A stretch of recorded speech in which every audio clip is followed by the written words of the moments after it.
right, well, welcome to the R&R Show. Sit back and relax and enjoy the best little sports show ever. I'm your host, Michael Roope, and to the left of me is my co-host, William Rumsey. Hello, William. Who day? All right, well, God, as you saw, he was leaning into the blue mic. William always thinks our productions are better with the big blue mic, so hence the reason we don't have our stand today. So I'm going to be the honorary holder of the blue mic here. The honorary holder. Yeah, I don't know about that nickname. Yeah, are you double know. H? Yeah, I guess that's what that's going to double entail. H. Yeah, so the honorary holder. Yeah, but William and I wanted to get together. We're wrapped up now. But William and I wanted to get together and talk about our beloved Bengals as the playoffs are finally here. To get to this point, William, obviously the beginning of the year looked a little suspect. I think we had our doubts. We went to the opening game. It did not look good, but, and I think I even told you, hey, listen, that's to be expected. He's going to be rusty. He was out with a major surgery, so he's, kind of feeling through the process. He was, and I think it showed there the first couple of weeks. And then once they started to get on a roll, boy, I got to be honest with you, I think they've looked like the best NFL team starting after that first quarter of the season. Yeah, they're on a 8-game winning streak. Yep. Like Von Bell said, hey, we went 12-4 in the season. That's just to get a ticket at the table. Now everybody's 0-0. Yep. So the appendix, Burrow's appendix started us on. And I think about, it's crazy. Like, what would the NFL have done if McPherson would have hit that extra point game one, and the Bengals would have had the same record as the Bills? I mean, they didn't have to deal with that, but it's crazy. And just talking a little bit about that, to be honest with you, I think if we had a healthy Joe Burrow that first half of the season, I think they only lose one game, and that's to the Cleveland Browns, where they just didn't show up. Other than that, I think to be honest with you, we could sit here very easily and say that the Bengals would have had the most wins all time in the regular season at 16. Because Miami's undefeated. That was when the schedules were shorter. So. But obviously we're here. It's playoff time, and our playoff opponent is somebody that we know so well. We played last week, so Baltimore Ravens. What do we think about the Ravens? It's a weird time to be a Bengals fan, because I pulled up an article today, Sports Illustrated. I like to read all their you like to senior read writers. Yeah, all right. Their senior writers. They picked the playoff outcomes. You get some bucket pizzas. What is that, Pizza Hut buckets? Here we go. You be the honorary holder. Okay. So anyway, they had like a group of 7 sports writers pick the playoffs and their Super Bowl winner. The first 2 senior writers picked the Bengals to win the Super Bowl. It's just an odd feeling, last year where these guys really, literally came out of nowhere, and now we've got Sports Illustrated picking them to win the Super Bowl. But the Ravens present a matchup, Burrow has struggled against them this year. He hasn't thrown over 250 yards. I don't even think over 225 against them both games. And for whatever reason, last year he just took him behind the woodshed. This year he struggled against. So the defense, very strong for Baltimore. The key is... Roquan Smith, that addition was huge for Baltimore. I think that really solidified what they want to do, and that's be physical, because he was definitely one of the best linebackers in the league. Yeah. And that only, continued when he went over to Baltimore. But to your point, he has struggled against Baltimore this year. I don't put too much stock into the game last week against them, and for the simple fact, I think they knew they were going to play him, so they wanted to be vanilla. They wanted to win the game, but they wasn't going to show very much. And if you noticed, a lot of some of those passes were just quick passes. Now Baltimore was all over it because they were getting under that blocker and hitting them right there at the line of scrimmage. But I just think it was very vanilla, game plan. I don't think that they wanted to show very much. Now I'm interested to see what we get this week, because that game plan on that first week when they played them, they dug themselves a little bit of a hole, so it took them out of probably what they really wanted to do, and then we all remember that atrocious set of play calls down there at the goal line. Yeah. But I just think that this team is just at a different place. I don't. Any way you cut it, I don't care if it's the first string, second string, third string quarterback behind center. I don't see any way the Bengals team does not throttle Baltimore. Yeah, and I think it's going to be the second string. I think it's going to be Snoop Huntley because Lamar isn't practicing. They're talking about his knee swelling. I just don't think he's going to be out there. I just want to say one quick before you elaborate on that. I that's going to be an interesting thing developing in this offseason, because I got to be honest with you. I think Lamar, as it kind of went on, he was like, well, forget it. He doesn't want to get hurt because he doesn't have his contract. Some of me doesn't blame him, but boy, he has an opportunity if he wanted to come back in the playoffs. Let's just say he has a magical run to the Super Bowl, then he'd get whatever he wanted. But I don't know. I mean, when they're talking about his knee is swelling up big time, does it become where he's worried about the contract situation, or he's just hurt and he's not going to be a benefit to his team? I don't know. Yeah, but go ahead with your points. I don't even. What was my point? I don't know. I'm sorry. We got off on that tangent. I was going to say, I think one of the keys to the game too, the throttling. We had Dan Orlovsky come out on ESPN, one of their big broadcast or sports announcers. He said that as long as the Bengals don't turn the ball, there's no way that they're losing this game.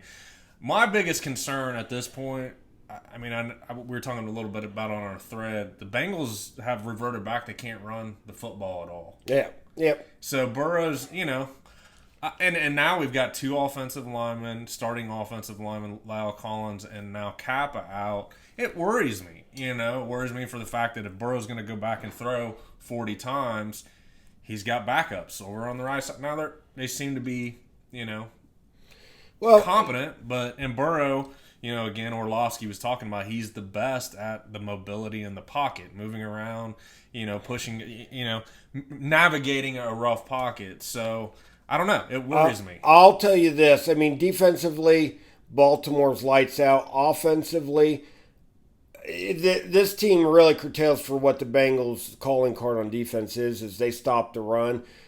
Baltimore has no receivers to scare you. So they're going to stop the run. There is no way.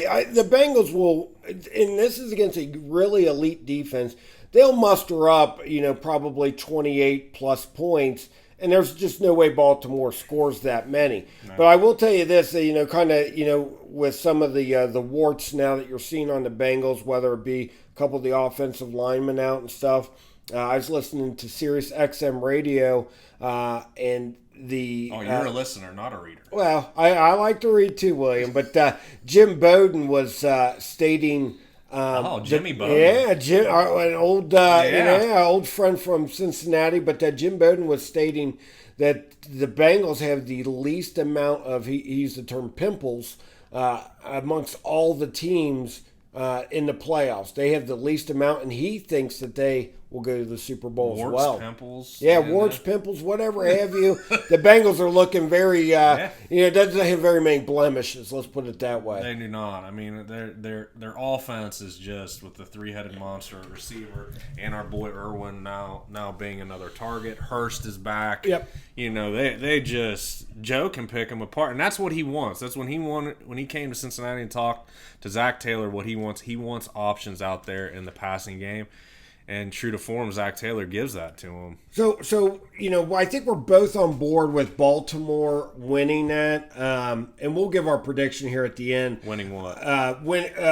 Cincinnati beating Baltimore. I think we're both on board. Cincinnati beating Baltimore. And we'll give our prediction at the end of this for the game this week. But let's just kind of play this thing along. Before we kind of move along through the playoffs here, do you see anything that Baltimore can do against Cincinnati that would possibly give us issues? Did you see anything from last week's game that could parlay into this week? A pick six. Turnovers are always the great equalizer. I think that's the only thing. I think that guy that you were stating there, Orlovsky. Yeah, I think that he's spot on. Unless it's some kind of Dobbins is back, so he brings a good running element. Dude, he has not been right all year. I know he's had some good games, but they said he's lost his explosiveness. Well, there you go. He's done. There you have it. Fantasy players, don't draft him next year. He's done. He sucks. Okay. So, but that being said, I just don't see. I mean, defensively, I think that they're going to be able to give some issues to that Bengals offense, and I think you saw a little bit of it. And I know we had a vanilla, game plan, but they do provide some issues. I could look like a jackass for saying this, but I think you can probably. They probably have the worst receiving core in the league. Yes. Oh, by far. Yeah. I don't think you're a jackass at all for saying that. I think you're spot on. They cut Deshaun Jackson, who was Marquise Brown done out of here. Duvernay is hurt. I don't even know who they're throwing. Bateman's hurt. I don't even know who they're throwing to at this point. Is Sammy Watkins Mark Andrews is the threat. I think they signed Deshaun Jackson for a minute. Yeah, he's cut. Sammy Watkins did catch a couple balls. Yeah, Sammy. I mean, they're getting some retreads in there. But Mark Andrews presents, Isaiah Likely. So between those two, it's really, likely burn them last week. Yeah. They cannot stop that guy. He's a very athletic. Yeah. He's a matchup nightmare, and I think really because they wanted to go to a ground and pound with Lamar, that's why they got another tight end. They were all on board of just steamrolling, and then sneaking Andrews and Likely out for some quick easy catches. Yeah, I just Baltimore they're. There's no way that we don't win this. Don't say that. I'm just telling you that crowd will be. It was nuts for the Bills game. What we got of it, and I think that's just the tip of the iceberg. Yeah, Burrow said yesterday. He said that's the best pregame crowd he's ever been a part of, and then a reporter asked. Even in the SEC, that Monday night game was nuts. And you've seen videos and, just the way it was, and it was wild. So I think it is going to be a drunken, raucous crowd. Because Monday night was a late night start. Sunday, we got the Sunday night game. So, again, a late night start. A lot of the Cincinnati faithful will be getting, pretty lubed up and liquored up before the game. It's going to be cold. It's going to be a cold night. I mean, it's. I think the high is 40 that day, so it'll probably be 30, 35 by kickoff. It's going to be a cold night, but any worries about T. Higgins? I just saw on Twitter that he had a hip pointer the other day, but they asked him about his hip today. He said he's all good. Okay, good. And then obviously he took Hurst that hit he took last week. That made my stomach churn a little bit. I was like, damn it. Well, and if you kind of go back a little bit. It kind of makes you mad because if they would have played that game or finished the Bills game, I think we were well on our way to winning that game. Then we would have probably rested all of our starters because KC was going to win Saturday. Yep. Then the Bengals would have rested their starters. Therefore, then we don't have Kappa hurt. So but you could do the if shoulda, coulda, woulda. I think if we would have beat the Bills and then the Bills would have won and we would have lost, they would have had the second seed back, right? I don't think so because they were. I could be wrong, But anyway, we could do that. Regardless, well, no, I agree because last year that's what they did. They rested all their starters and I think that was a nice break for those guys. The fact that they had to go out, Baltimore sat all their players and whatever they did. It kind of sucked that we didn't get that, last week to rest up our starters. But we couldn't have rested. So no worries about Burrow way he looked. We couldn't have rested them 2 weeks in a row because true. Ultimately, we rested in the Bills game because we only got and boy, we looked really good at that beginning. So we did. So getting back, we'll give our prediction. So here. I do want to ask one quick question. So Burrow did look a little shaky. Even he admitted it. Do you think it was just the emotions of that last week? Think it was the vanilla playbook because he was just. I hadn't seen that in a while. He was throwing to his receivers that was getting them into trouble, and I mean, we'd always thought. Andy Dalton used to always do that shit. Burrow, it just never seemed like he would do that, and he did it at least 4 or 5 times. I just don't think the energy was there last week. I think when you hear that Baltimore's not playing all there, and it's just one of those just kind of let's get through it. Yeah, let's get through it, and I just think you're going to see the focused, lasered in Burrow like the Bills game starting this week. And I agree with that. I think so too. I'm not questioning Joe B's greatness. I never questioned Joey B. I don't either. That game just was. It was a weird game. I think, and you're right. With Baltimore sitting people and just. I just think there was that whole week was just off. Yeah, it was just, and I don't know how well the practice was the week after the Bills game because it just a lot that went into it. Now.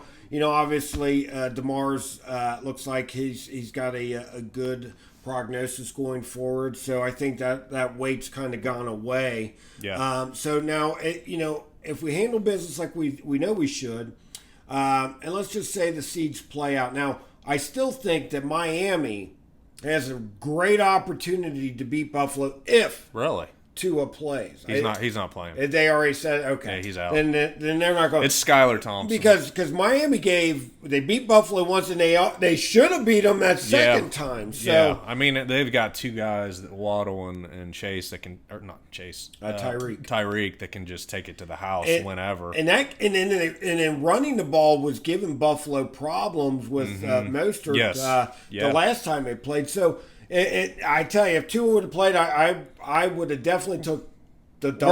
going to Buffalo. Yeah.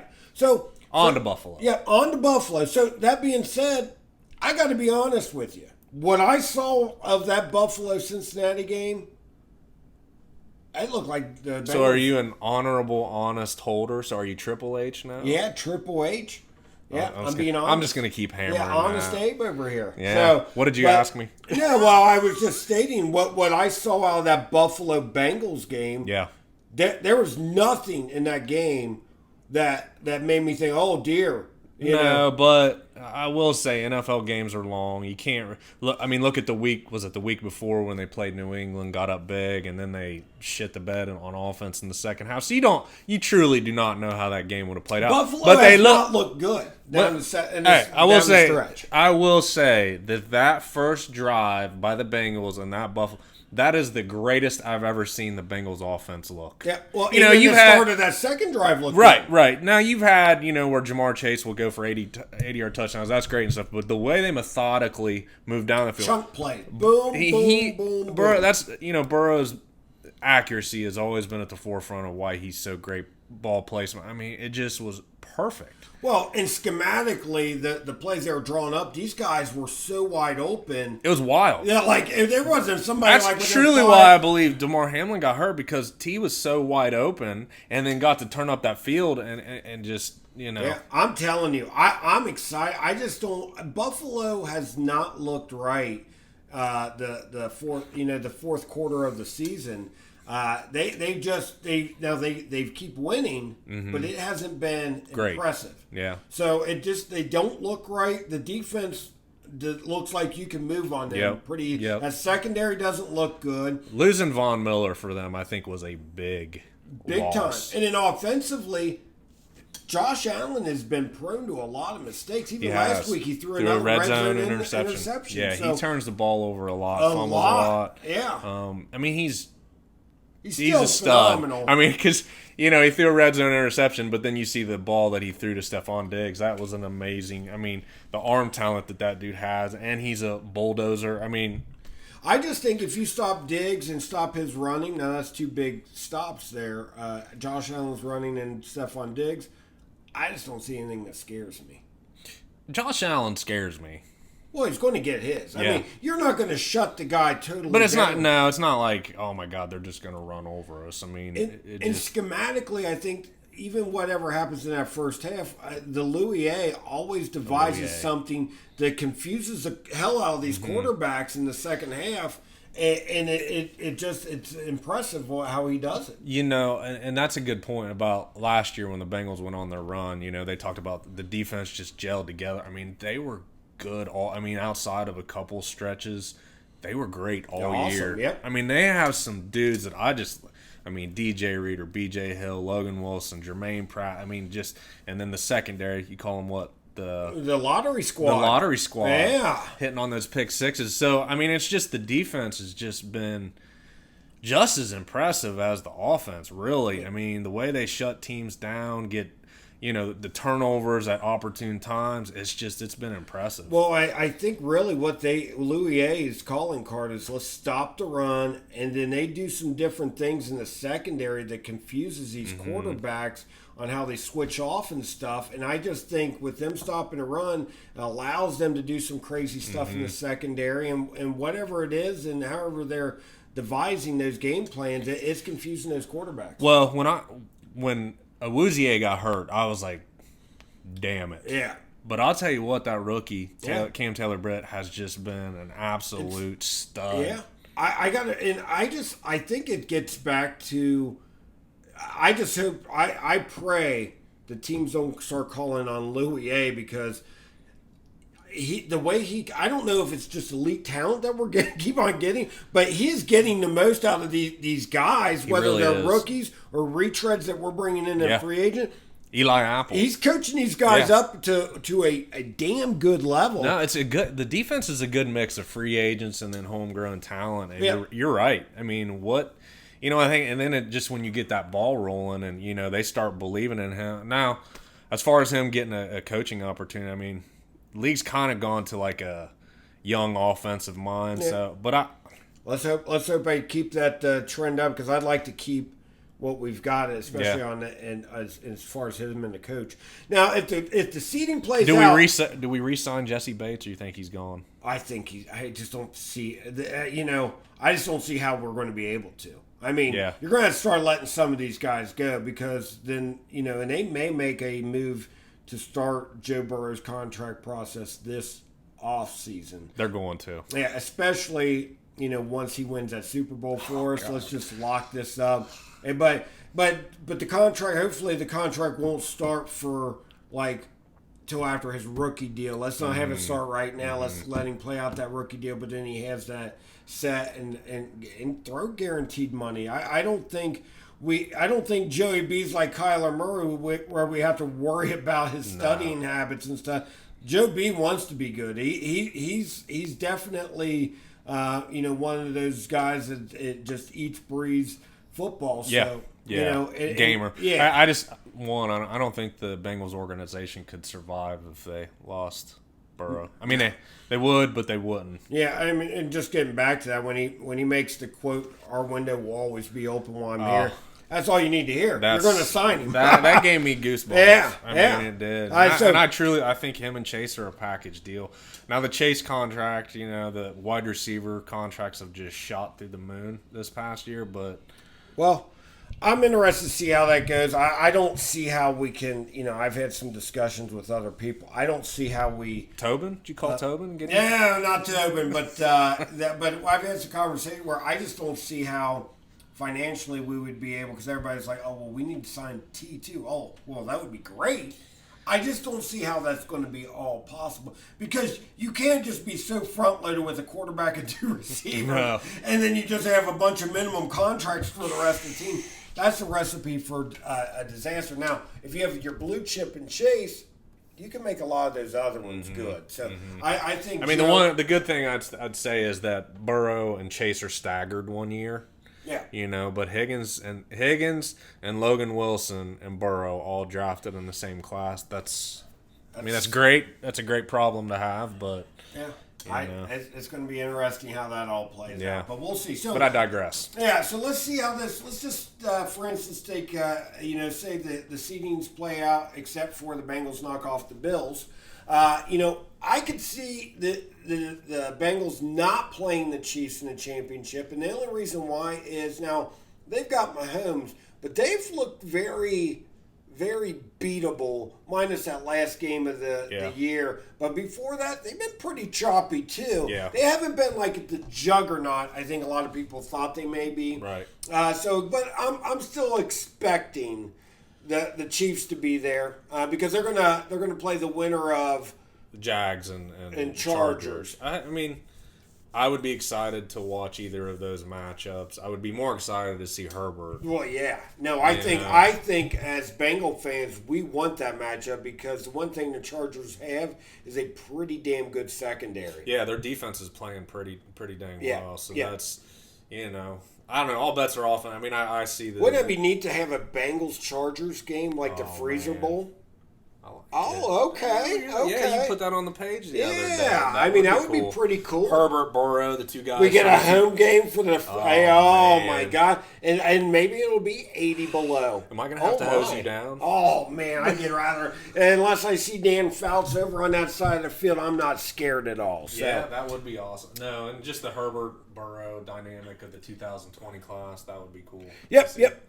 Obviously. So let's just say it ends up being the Bengals and Chiefs, and we go to Arrowhead again. I've seen a lot of the national pundits, stating that they believe that the Bengals are definitely in the Chiefs' heads right now. Yeah. So Lewis Riddick on the Chiefs broadcast last week, that's what he said. He's like, "Hey, the Bengals are in their head. They're in the front office's head." I mean, that's a big statement. I mean, it's crazy. My brother and I were talking earlier about how the national media just still, for some reason, they'll put the Chiefs in a tier above the Bengals. Like, how? I don't get it. And you see those power rankings all the time. It's like, I don't get it. If you beat a team 3 times in a row, I don't give a shit. It's not a fluke. Yep. But you know what? Just say the Chiefs did beat the Bengals or whatever. Everybody like, oh, we knew it. It's like, they never want to give our beloved Bengals any credit because Mahomes is the sexy. He's a stud. He's sexy. I mean, he's out there making plays and throws that nobody else could he's do. He's gone to 4 straight AFC Championship games. Yeah. And I think Joe Burrows is getting ready to start that streak. There we go. Yeah. And bring it back around. Well, I think we've had that conversation even when he got drafted. I said when he got drafted, it wouldn't be like the first 2, but I said after that, then that'll be our window. And it really came to fruition. Now, I thought it wasn't going to come to fruition after he had the knee injury, but it still ended up coming to fruition. Yeah. I think we're in the midst of a nice Bengals dynasty run here. And he's got the it factor, stud, and then we've got the defense that just gives us the next. Yeah. With Louis A. Yeah. I mean, and that's the funny thing about signing Burrow. I just think Louis A's proven he can make the most out of whatever you give him. And I just think he's just really. They've signed some dudes. I mean, DJ Reader, Reader's been just absolutely dynamite. But I mean, did we really pay very much for Reader? I don't think we overspent. I don't think it was I just think it was Louis A. putting him in the right system. Yeah. I think that's what they keep stating that the Bengals are doing. They understand what they're looking for, kind of like a Bill Belichick, finding guys that fit their system. Yeah, and the front office has been nails the last 3. Yeah, and you didn't think you'd ever say that. No, it's just it's insane what they've done for the team the last couple, and even hitting on Zach Taylor, as much shit as we gave him the first couple years because he just didn't have the tools in the toolbox, and now. Look at him go. Yep. And I think are you sold on Zach yet? No. And I find that I seen that Lance McAllister saying like, everybody's not really giving, but I just still think he does some very questionable things. But hey, I'm starting to soften up a little bit, But even if that's not true. Well, the Baltimore game really just had me head scratching. It was a miss. But. Every coach is going to have that, but I will say this. I think it's safe to say the 3 front runners for the Super Bowl in the AFC and NFC total is all coming from the AFC side between the Bills, Chiefs, and Bengals. I don't know. The Niners, man. That defense. I think Purdy will start showing. Yeah, I don't. Trust me, I don't think that. I think the Eagles are, with Hurts getting back, I think that they're a strong team. We'll see. Yeah. I mean, I'm interested. I just think whoever comes out on the AFC side will be the pretty decent favorites. Yeah. So let's go with our Super Bowl prediction. Let's go with the Baltimore Bengals prediction here. How do you see the game playing out, and who's your pick? I'm gonna go Bengals 27. Ravens 17. Okay, I can see that very easily happening. I'm going to go more to the tune of 24-16. Okay, so last week's score is 27-16. You see Okay. Oh, well, okay. Yeah. Okay. So Yeah. yeah. And the reason I thought about picking 27-16. I was like, wait, that was the same. And the reason game. I did 16 was just because they seem to love to wheel Tucker out to show him off all the time. So that would be 3 field goals. We like to wheel Burrow out, and they like to wheel Tucker Yeah, out. I mean, and they do, and nothing drives me more nuts than when they film Tucker and he's like this after. Oh man, I just want to go over there and just peel him. Yeah. So, but that being said, I think we're both under the understanding. I don't think Baltimore's going to do much offensively, and the Bengals will do just enough against a very elite, strong defensive Baltimore. Yeah. So then, Super Bowl time. Who do you got going to the Super Bowl? Third time's the charm, hopefully. I've got the Niners and the Bengals. That's funny. I have the same thing. Yeah, man. Yeah, I have the Niners and the Bengals as well. But unlike the other two, I don't think they have Joe Montana on their side of the ball this time. That's true. It's Brock Purdy instead of Joe Montana. So I definitely think this is the year to break a couple curses. The Bengals kick in that door, win their first Super Bowl. The Bengals break the curse against the Niners in particular and beat them. And I, to be honest with you, I think it's going to be a fun game. I think the Niners is one of those teams that like to amp up the pressure, and Joey B loves when you bring some pressure, and I think he picks them apart. And I could definitely see some fireworks in the Bengals win going away. Bosa against the right side of that line scares the. Doesn't matter. And P. Ryan, I trust to pick him off. Okay. Why didn't you pick off Donald last year? Well, because we were throwing Mixon in there a lot. Yeah, but he was in there that last play. I still question. All right. And I question why P. Ryan didn't at least make an attempt for the ball. Well, attempt for the ball. Oh, I like when Joe miraculously even got it and he didn't even make an attempt. But let last year be last year. This is the year. And boy, let's just one more thing. God, if Joe would have had time and Chase had beaten Durant, oh my God, we would be sitting here Super Bowl champions. But anyway. I digress. Let's get back to we would have probably annoyed the shit out of our audience. 365 straight days of Who Dey chants. But that being said, I think it's going to start this year. I do believe that the Bengals get their first chip. Wouldn't that be awesome? They've got to. Yeah. I mean, so you think it's been crazy this year in the amount of support? Like me and you saw down there. That first game of the year down at Longworth, I mean, the people, underbelly. The underbelly was amped up. It was. I mean, my God. I think you amplify that times 10 if we end up getting the Super Bowl this year. It's a special run right now. I can feel it in my bones. I think this is going to be the start of, instead of the Bengals kind of being an afterthought, now they will be the top of the pecking order, and then the Chiefs and Bills will be in the background, and it starts this year. How's that Joe Burrow card market?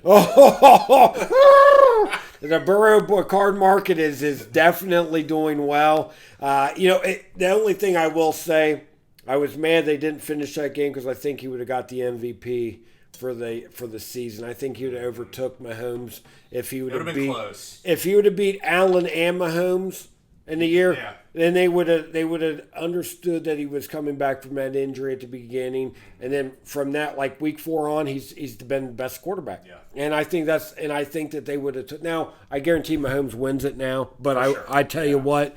I guarantee if Burrow would have continued that game and put on oh my God, I mean, we would be looking at our second MVP or third MVP in Bengal history.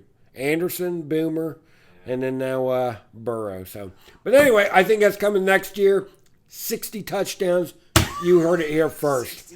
Oh man, I can feel it. This year. Well, I can feel 60s in the horizon. Yeah, he got behind the 8 ball with that appendix. Yep. So, but we will definitely. I promise you. I know we've been saying this before. We will be back giving a lot more coverage as these playoffs go through. We will. Okay. I promise you that. It happened last year, and it felt lucky. Maybe we'll bring some former Bengals on. I was going to say, who are we bringing? We'll bring some former Bengals on. Fulcher? We'll bring quite a few of the former Bengal All-Pros on here. Timmy McGee? Yeah, we'll see. We'll see. We love seeing him. Oh, yeah. We'll see what we can do and get some of the former Bengals on throughout the playoffs. So we'll see you guys next time. Thanks.